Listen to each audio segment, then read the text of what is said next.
Dear colleagues and dear friends, dear guests, I think we are about to start. This is second time we are organizing together with our partners Anti-Discrimination Center Memorial Brussels.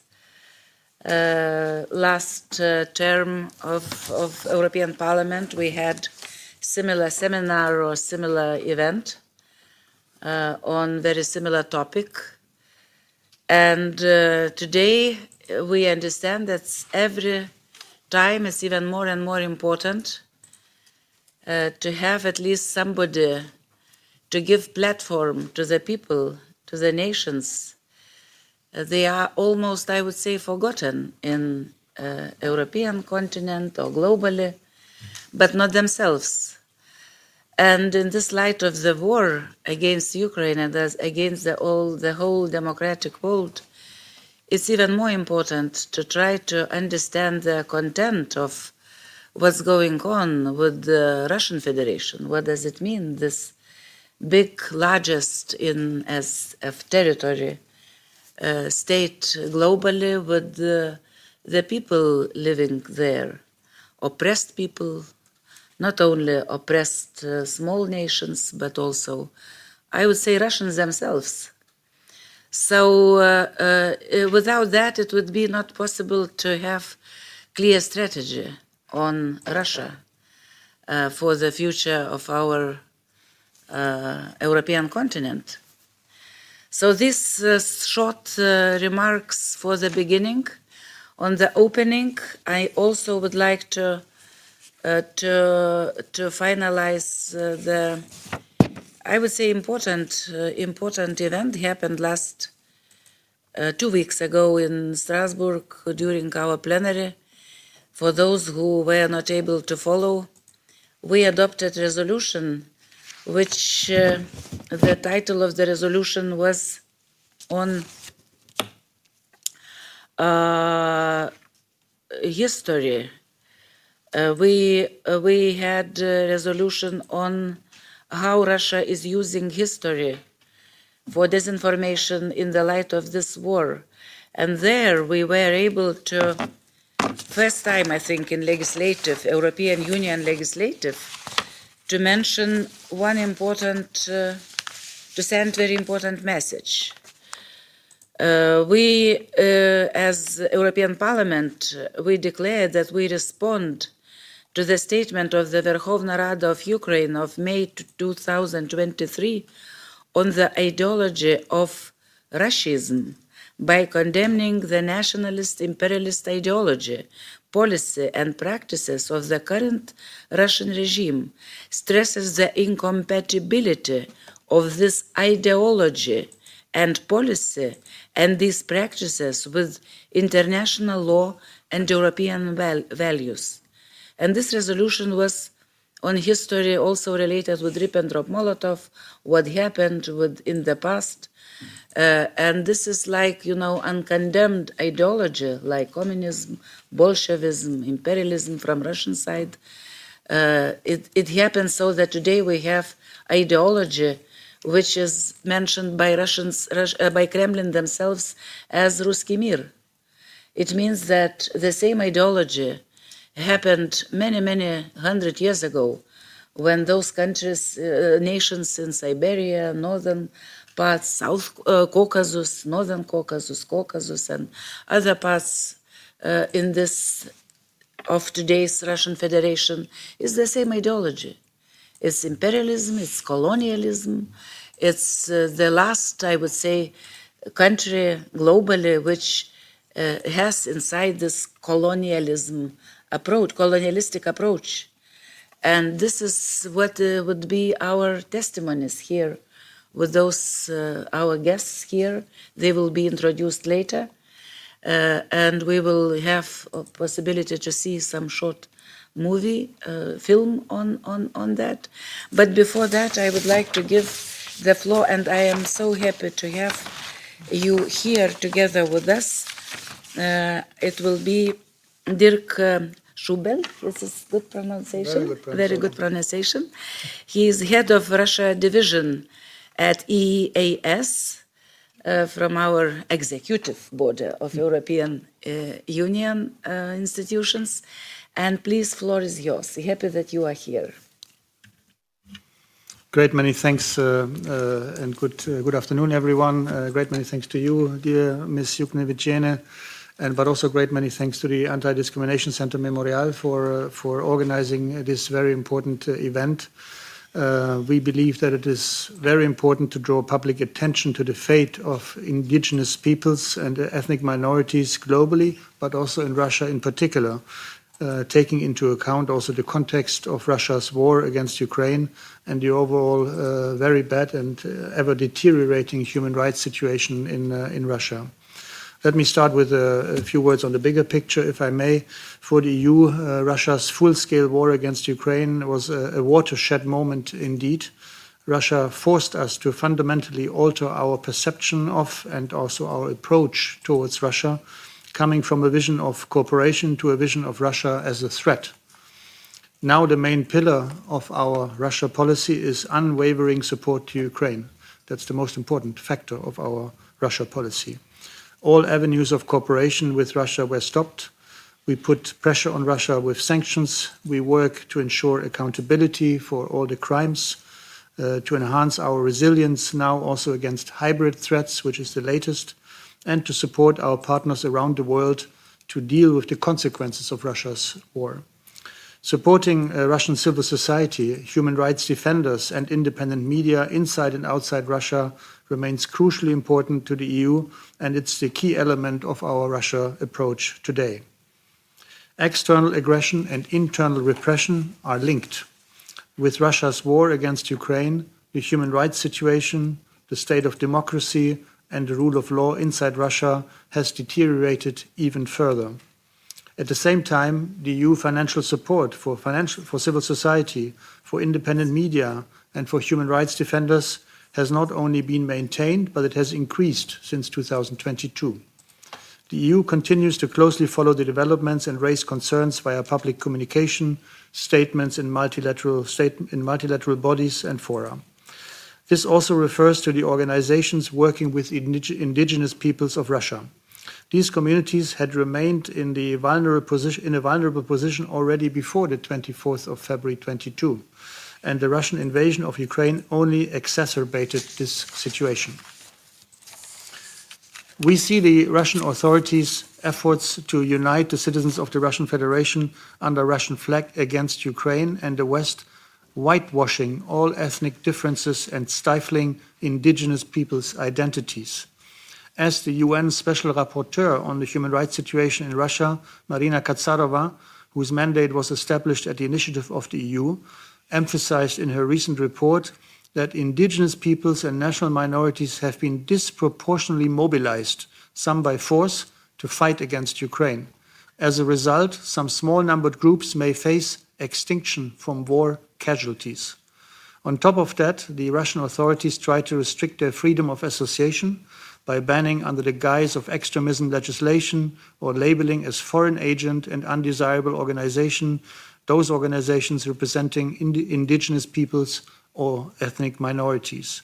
According to Katsarova, 55 such entities recognized as extremist following the Supreme Court decision to ban the anti-Russian separatist movement, as they call it.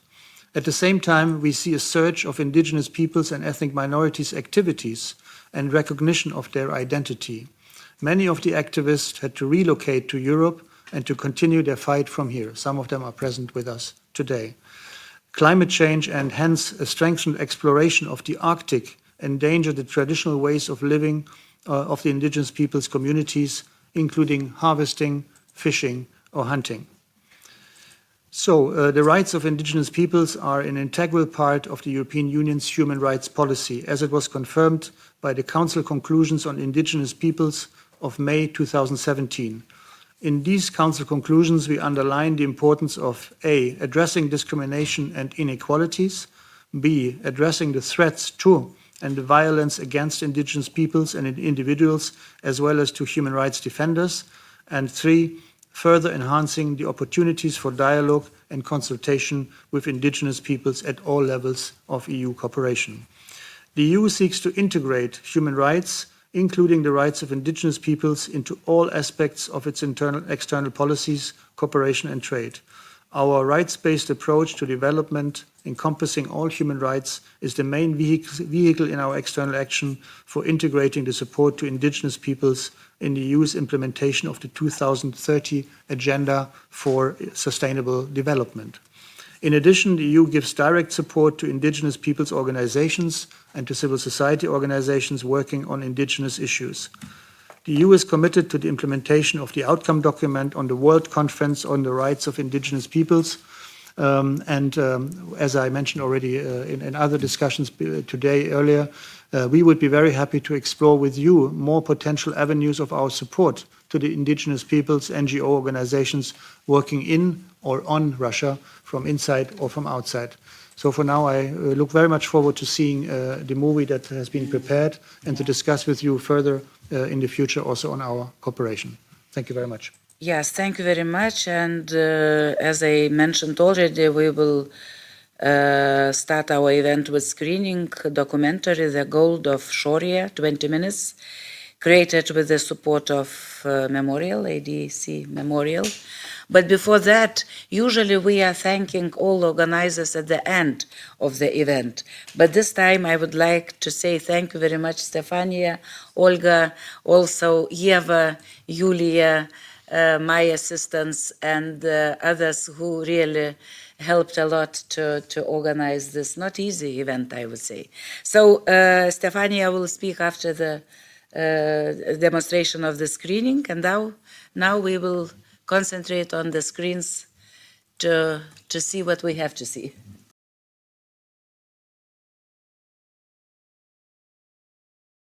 Now I will finish my main introductory job here, duties, and I will give the floor to Stephania Kulaeva, the main initiator of those events and everything. So Stephania will introduce the most important heroes of this event, not only presenting here, but also online. So Stephania, the floor is yours, and please.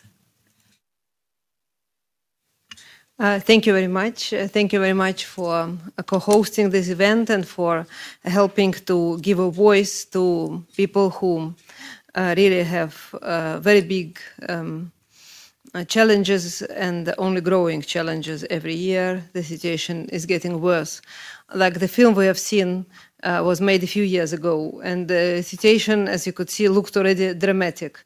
But as we well know, since then it aggravated a lot through Russian aggression against Ukraine and the horrible war that broke out that affected a lot indigenous peoples of Russia and small indigenous peoples. But it also only gets worse with excavation works. And we are quite unhappy that even the fact that some countries stopped importing coal from Russia, that hasn't helped yet to stop the whole industry. And I want to say a few words of how Anti-Discrimination Memorial, our organization based in Brussels since 2013, how we came to these issues, how we came to this particular work and research. Opposing discrimination, first and most of all, ethnic discrimination, we're of course protecting minorities' rights. And indigenous people's rights belong to that. However, originally we looked on it only from the point of view of discrimination, and for example, environment was not so much our issue. But when we met the Tannagashevs and Shor rights movement people, we understood that destroying their environment is a form of discrimination that they face. The fact that they can't live the traditional life destroys them economically, but also culturally. It destroys the language. We've heard from experts that it is very bad for for the bodies of indigenous peoples to move to the cities or to be forced to the cities, but it's also destructive for culture. There is no place that educates children in Shor language, and being out of their villages, they lose language, they lose cultures, they lose traditional work and crafts. And altogether, it creates structural discrimination. Meanwhile, working on opposing the structural discrimination and destruction of environment, we understood that it is also a global issue. Excavation and using coal is destroying the planet. It is bad for climate. We've published 2 reports on that. You can see like a short summary on the table, and here are the QR codes that the reports can be found online if you're interested. And later, except of the reports and except of all the advocacy connected to the reports, we decided to do some visual material, and it became this film. And the film is focused on Shor. Later, Vladislav Tannagashev will speak, whom you could see in the film. He was there saying goodbye to his family near the burned house of his father-in-law. His own village was the first one of his people, of the Tannagashevs, shown destroyed still in Soviet times. But also we've heard his name mentioned by the orphan girl whom he helped to restore her rights. And of course, we were for a while quite focused on this part of southern Siberia, southwestern Siberia. And now we see that the same problems can be found anywhere. For example, Chukotka, the next speaker, Mark, is from Chukotka. It's a place in Far East, but already now, in the last years, they also started to excavate coal. Just now, when it is already kind of damned fuel that everybody knows it is destroying the climate, it is new excavation work started in other parts of indigenous people's lands, in Khakassia and in Chukotka, against the sanctions. We know that Australian companies participate in that, and people are only in a hurry to sell the coal while it's still bought by some countries, first of all by China. Next trouble that many of you could have known of, that people who protest against the war are persecuted, there are political repressions, and they also affect indigenous people. There are people from indigenous movement already behind the bars. There are people who are at risk, at high risk of arrest and other forms of persecution. There are many who were forced in immigration, and there are people who are facing mobilization. Mobilization declared by Putin's government heavily affected indigenous peoples, and many of them had to flee, try to cross the border, try to hide in the forests, in taiga, but still many ended up on the front line and lost their lives. All of us are strongly against the war, strongly against this aggression of Russia, and against all people involved in this aggression. But it must be said that by this war, Russian government and authorities destroy not only Ukrainian people and villages and cities, but also some Russian population and peoples living in Russian Federation now. And all this is also part of a story of our speakers. Later we'll hear about persecution faced by Mark as anti-war activist. And the final thing I want to say, that already now, in the beginning of 2025, we found out that peaceful organizations protecting the rights of indigenous peoples, including International Committee on the Rights of Indigenous Peoples of Russia, were listed as terrorist organizations by Federal Security Service of Russia, ex-KGB. I want to use this opportunity to say that we completely disagree and condemn this illegal and absurdic declaration. We know that this list actually exists for very heavy crime organizations, organized crime, and to put next to these dangerous, violent groups, these peaceful indigenous rights organizations who are trying to protect their environment, their language, their culture, their religion, is another crime of the authorities in Russia. And thank you very much. And now I would propose that Vladislav gives his comment. Vladislav Tannagashev from Shor.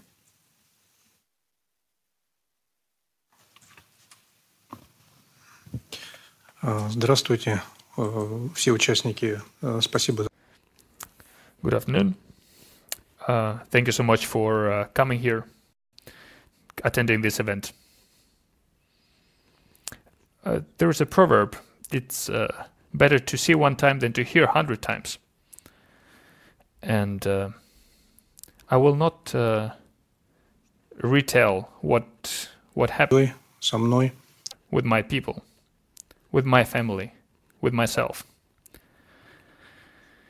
And I will speak more about what you've seen. You've seen with your own eyes how Russian world has come to our homeland. And if you don't want the Russian world to come to you, you have to become strong. You have to spend more money assisting Ukraine, which is helping you by giving you time today, precious time, which might save you in the future. And that's pretty much all from me. Thank you so much.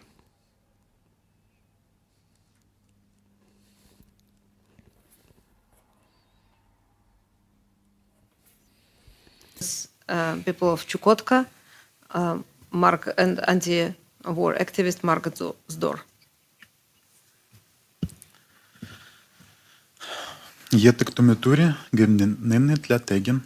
Здравствуйте, меня зовут Марк Здор.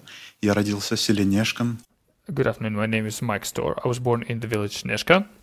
It's a village in Chukotka where hunters and deer herders live. Our main way of surviving is using the nature's gifts. And this is the key of keeping our identity.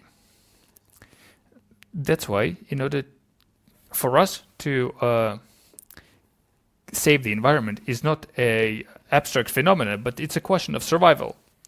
And I need to remark that Russian government is not paying any attention to the things that might threaten the livelihood of ethnic people. But on the other side, it actually incentivizes the corporations to come and helps them in the confrontation with the ethnic people. For example, in the Anam, so there was a confrontation between the community of the indigenous people and the corporate. First, they tried to use court to push community out, but they lost in court. And then when they lost, they started applying pressure to the community, and the organization had to be closed that was defending the indigenous people. So Russian government is oppressing and suppressing all the attempts to protect the indigenous people. For example, the electro station in Kivik that was built.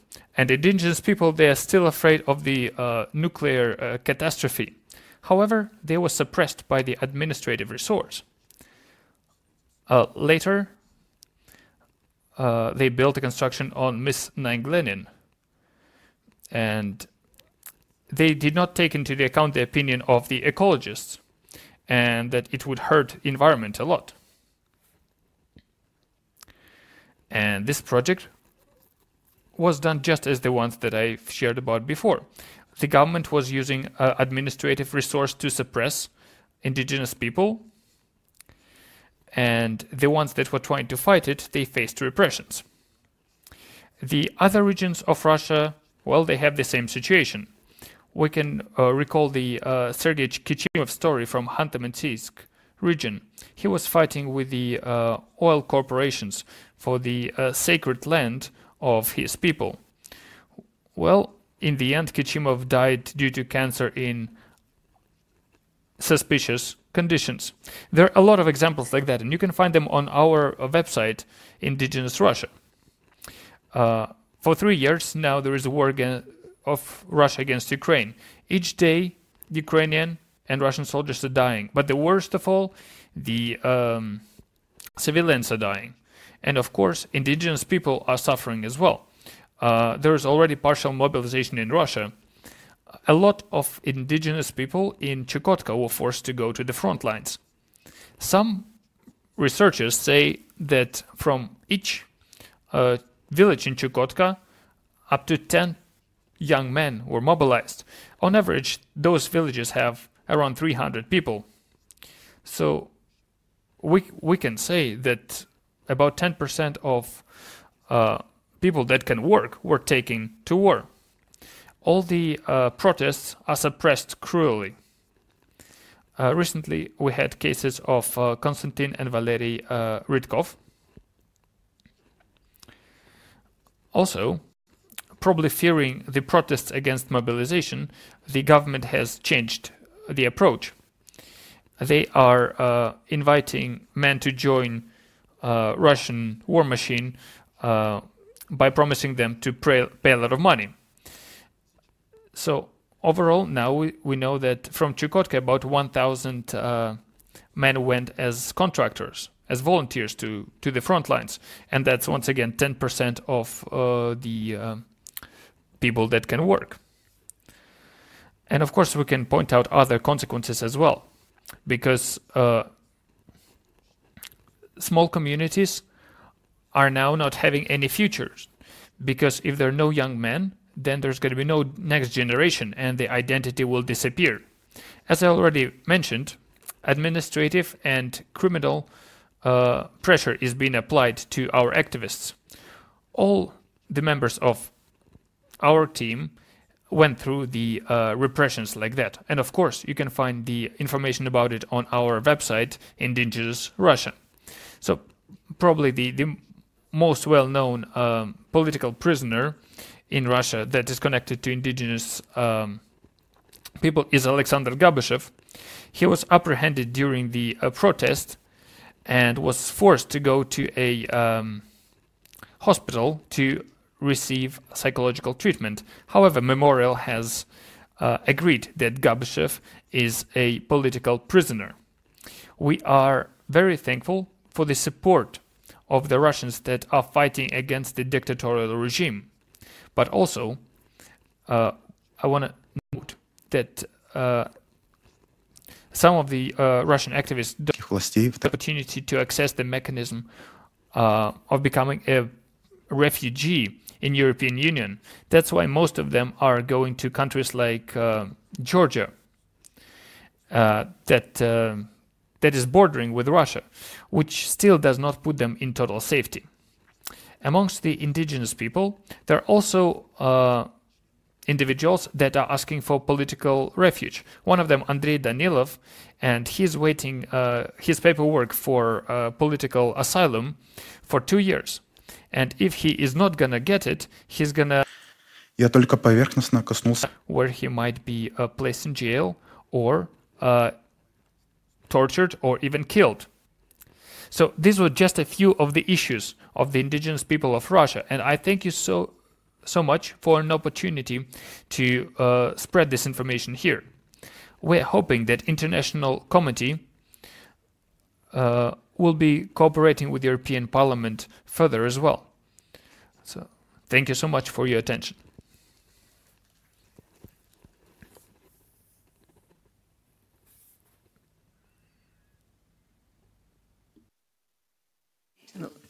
Okay. One more speaker. Okay. We're very happy that we can be joined online by Ms. Anastasia Crickley, the chairperson of Minority Rights Group, and ex-head of UN Committee on Elimination of Racial Discrimination, who also works for Fundamental Agency Against Racism and OSCE. Hello.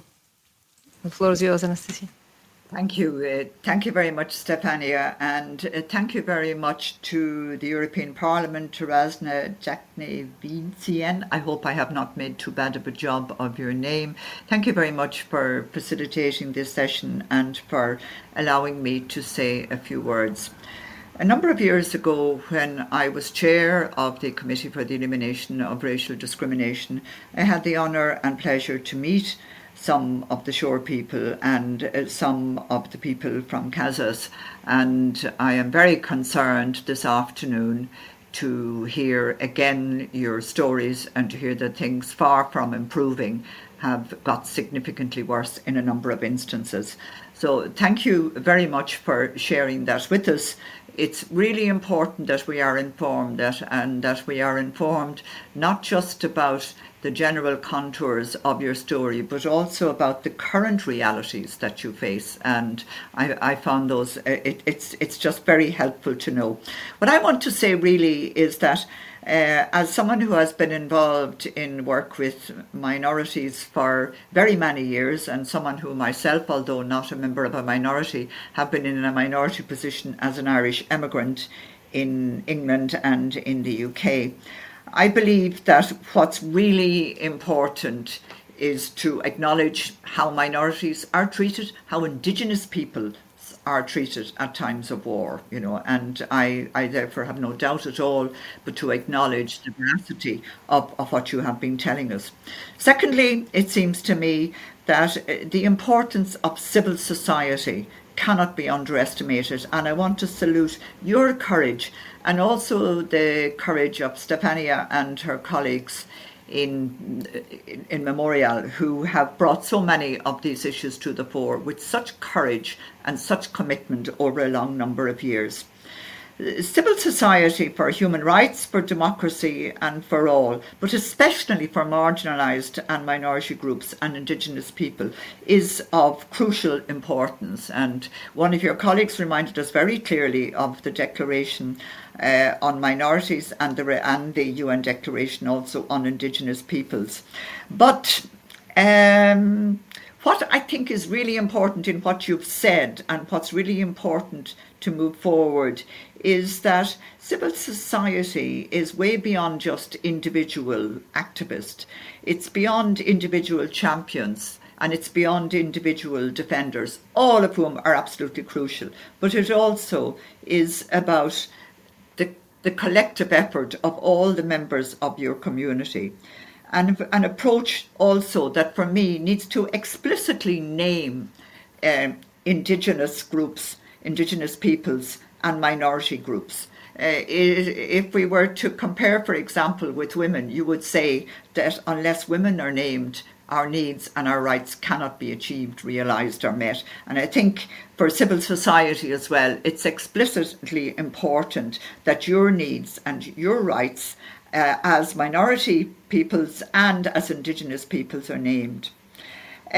So from this point of view, it seems to me that at this point in time, of great importance is since we're in the European Parliament at the moment, virtually or in reality, of great importance is the role that the European Union can play, for example, and maybe, and it seems to me that as a new parliament, which has begun maybe a little while ago, that perhaps it would be really important to look to guidelines on minorities, EU guidelines on the rights of minorities and Indigenous peoples, which is something some of us have been asking for a considerable period of time.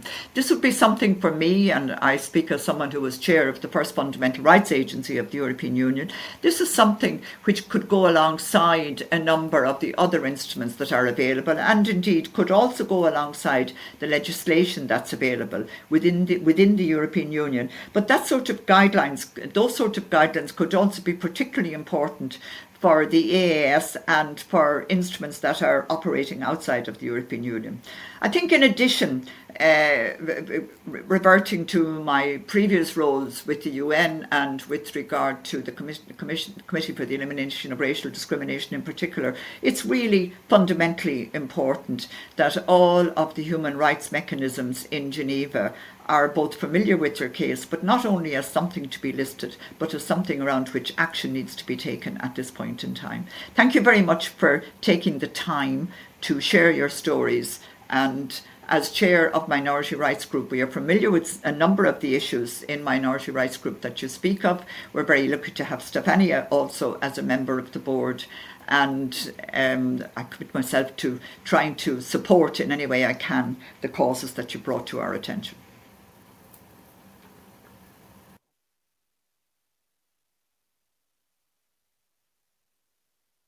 Well, thank you very much.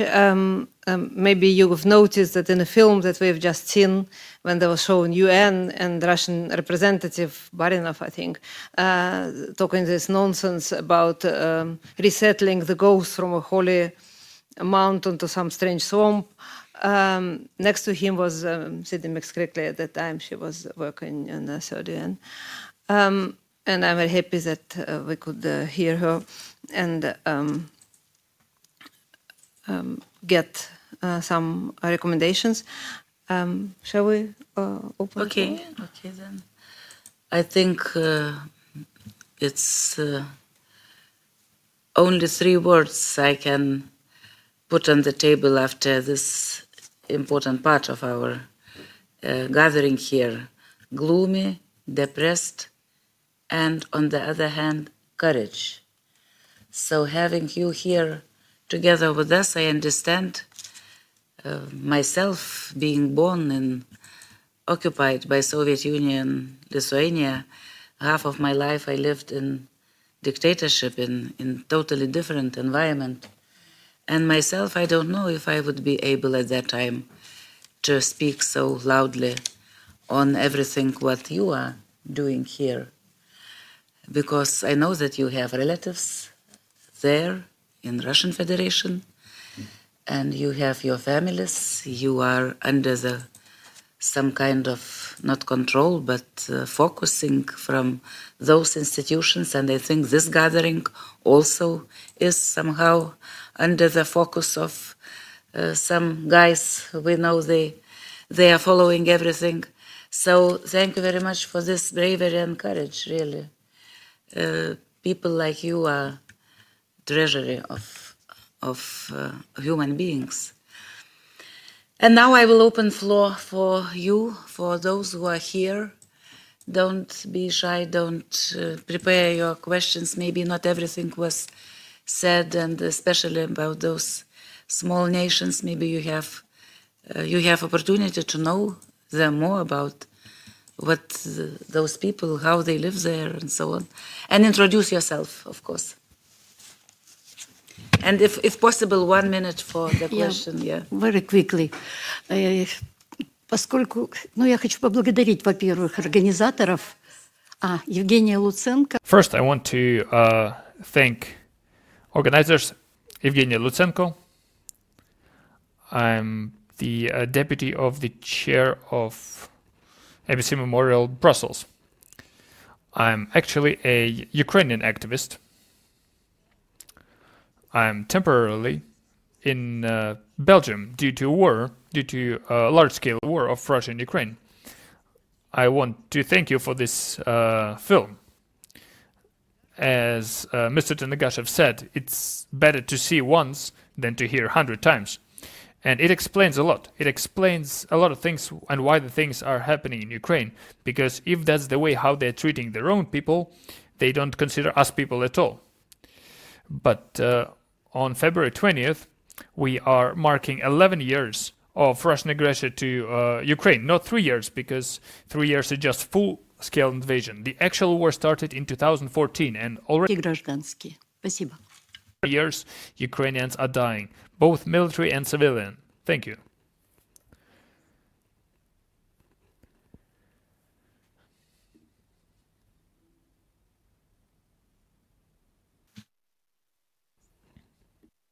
Bonjour, je préférais parler langue It's russe. no translation from French. And по-русски можно, or English. Two languages. Хорошо, я английский не знаю, но по-французски или же по-русски. По-русски, пожалуйста, по-русски. I don't speak English, so thank you so much. My name is Sulmanov Jalombalavt. I'm the representative of Chechen political immigration in Europe, and I'm attending this event because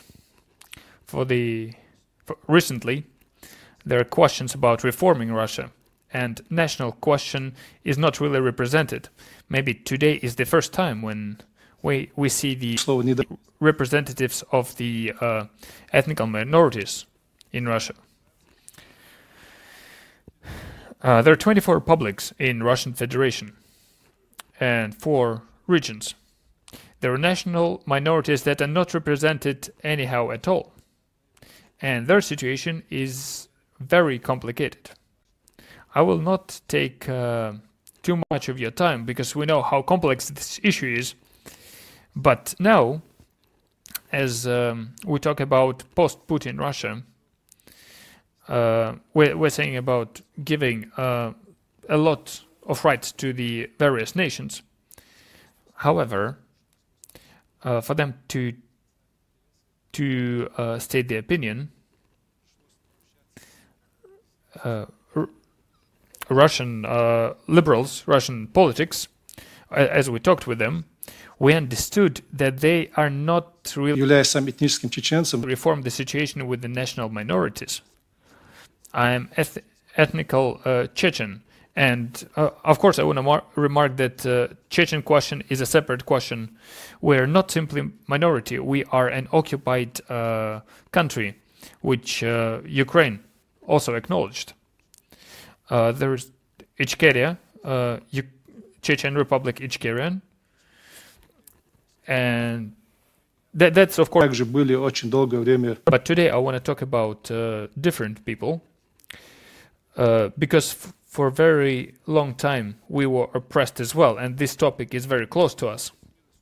So just to sum up my speech, I want to say that today in European Institute we need to achieve the situation that ethnic minority of Russia will be represented and will have voice, because otherwise everything will turn into a new post-Putin regime, and probably only the top of the government will change, but the whole concept of Russia as a state will not be changed.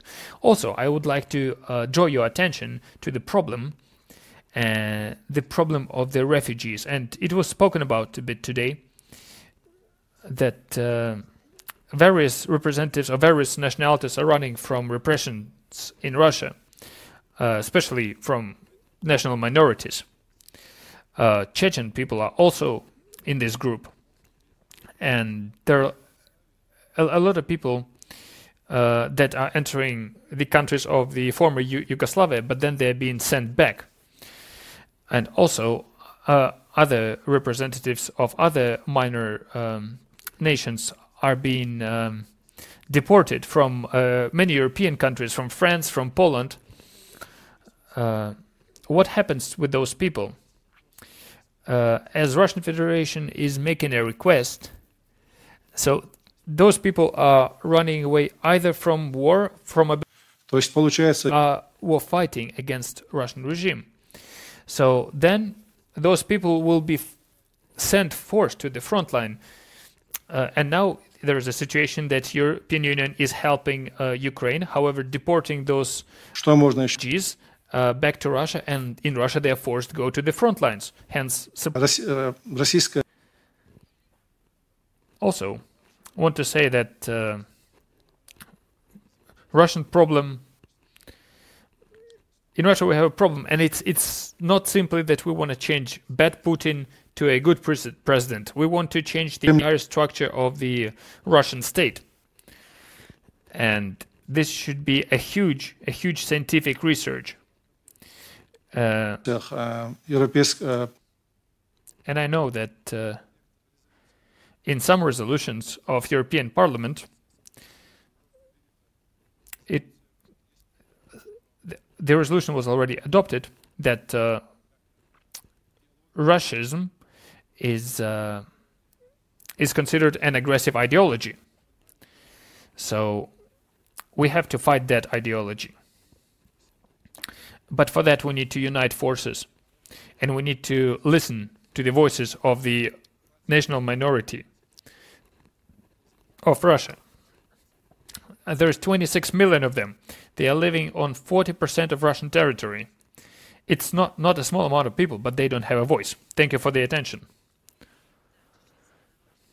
Yes, Chechen people has a very dramatic, tragic story.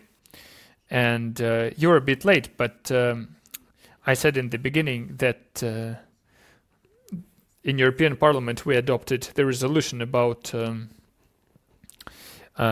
historic factor, and Russian world and Russism are being mentioned there as an ideology. And please look at that resolution. It's the first time when we said about Chechnya that this was the beginning, meaning the destruction of the Chechen people, and Putin regime started with destruction of Chechen people. So it's not like it was a few years ago when everyone was afraid to speak about Chechnya, because Putin managed to paint Chechen people as terrorists. And this is one of the cruelest things that the occupants can do, as they depict the entire people through Kadyrov as people that, as bad people, as entirely bad people. But not about this right now. I would like to expand on the offer, the fact that Vladislav Tannagashev and Mark is here. So, Vlad, maybe you're gonna tell us a bit more about your people, about the people that is alive, still alive. How many of you are out there? How are you living? How are they living? The ones that are still remaining in their initial places.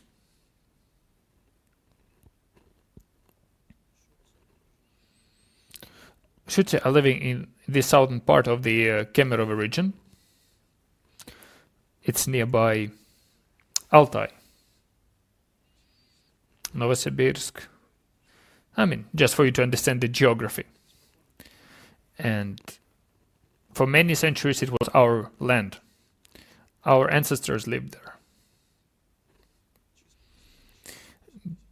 It's about 10,000 in terms of numbers, 10,000 of us. In 1989, there was 16,000 of us. In the 30 years, now only 10,000 remained. It's already is a great indicator that our people are being repressed, and our people is under annihilation policy from Russian Federation. As you mentioned, the Chechen people were depicted as terrorists because, yeah, like, you know, as you say, Chechen, you might infer something aggressive. In our region, word Shorets is, well, it's a derogatory term. So Russians did it to all the people. You know the word Chukcha?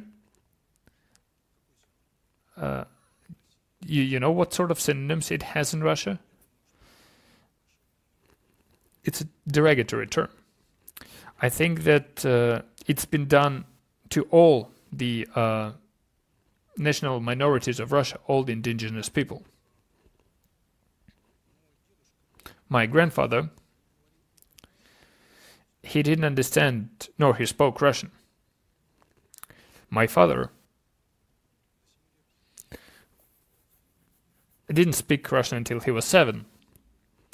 Me, I don't speak Shorian language. I don't speak our language. And why it happened that way? because I thought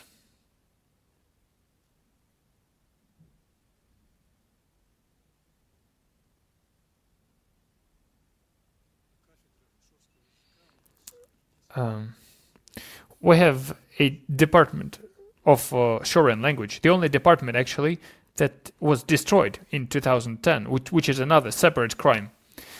Because at the moment there is no opportunity to study Shorian language. There is no scientific work that's been conducted, no advancement of Shorian language.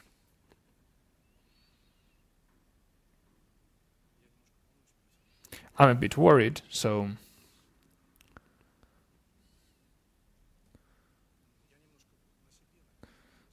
I'm gonna tell a bit about myself. When I was a kid, I was ashamed of my nationality. When people were speaking about my nationality around me, I wanted to become small and not to hear that, because I was ashamed. I was ashamed of the Shorian words that my parents would speak next to other people. And when I was studying vocational school, then in a college, I was being beaten because I am Shorian. When I was a Russian guy approached me and he was beating me because he says that was an insult to his Slav nature, that he doesn't feel well. Well, some Shorian guy is studying better than him. I'm saying this so you would understand in which situation indigenous people find themselves in Russia. After 2022, I think Russian identity, well, it stopped.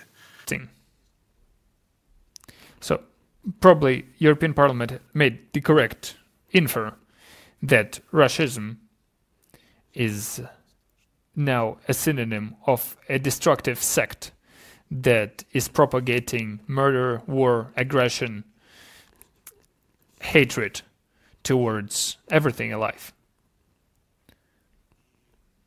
And I cannot say that. I just want to say that there are people, Russian people, that are fighting on this on the good side, but also on the part of evil, on the side of evil, there are people, Shorian, Chukcha, and others. You know, in 2022 they were calling themselves Russian. You remember all those clips when people of different nationalities were coming and saying, "I'm Russian, I'm Russian." They made a certain terrifying ritual of this horrible sect. Well, probably that's all what I wanted to say. Thank you.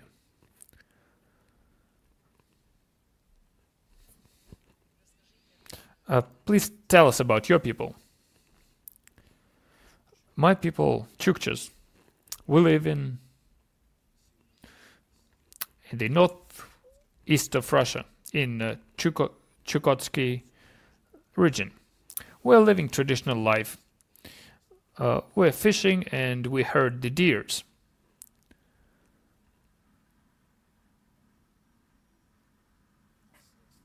There are about 20,000 of us left since the beginning of the war in Ukraine. We're being mobilized and sent to the war to fight in Ukraine. They use us as the just as meat to throw in the attacks.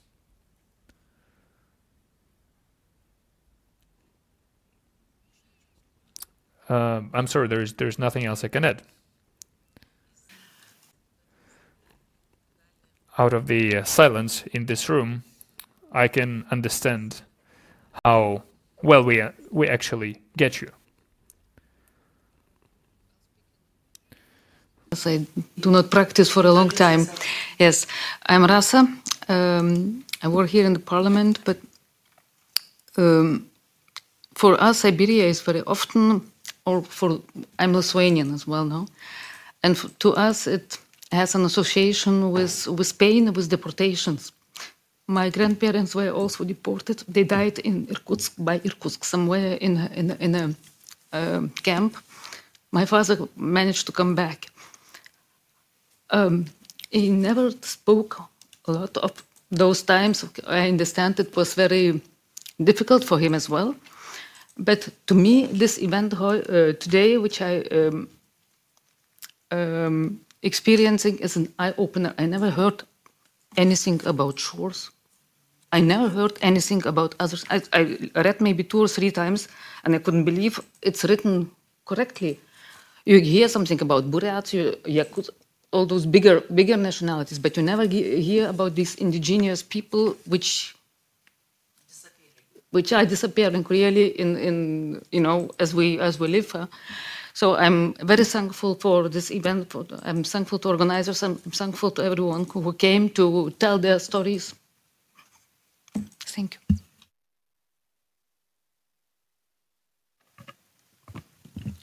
Yes, my name is Stephania Kulaeva. I'm director of Komi Daily Media project. We are a regional Komi project, and we were labeled terrorist organization in the late December 2024.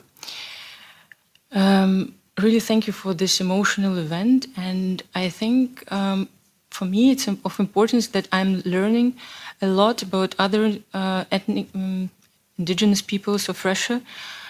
Actually now, because inside Russia we were always taught the perspective from Moscow.